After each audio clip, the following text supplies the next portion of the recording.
చక్రాల లారీ చూసినా ఉండదా వెళ్ళిపోయింది. అబ్బా వాడన్న 12 చక్రాల లారీ చూసినాడు, నేను 24 చక్రాల లారీయే చూసినా. నేను 6 చక్రాల లారీ ధర చూసినేనా, దాన్ని చూస్తేనే భయం ఎక్కడ గుద్దేస్తదేమోనని అడిగిస్తా ఇంట్లోకి వచ్చేస్తా. వాడు 24 చక్రాల లారీ చూసుండొచ్చు. నేను బస్సు మీద బస్సును చూసినా. ఎక్కడా మొన్న మా అవ్వతో హాస్పిటల్ పోయినప్పుడు సిటీలో చూసినా.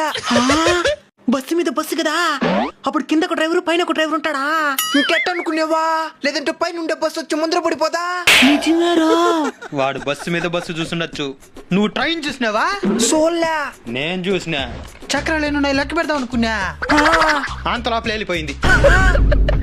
అప్పుడు ఇది ఒకటే ఏం చూడండి. బాబు నన్ను తక్కువ అంచనా వేయద్దు. నిన్న కొంచెం ఉనుంటే విమానాన్ని చేత్తోనే తగ్గేస్తుంటా. ఎప్పుడా? నిన్న సాయంత్రం 4 గంటలకి కిందనే పోయింది చూసేసిన.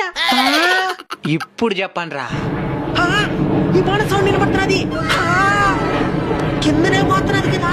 అవునా? మన చిన్న జ్ఞాపకాలు గుర్తుకొచ్చినాయా? ఈ వీడియోలో మీకు గుర్తొచ్చినుంటే please like, share and comment. అలానే subscribe and follow our unbeatable culture channel.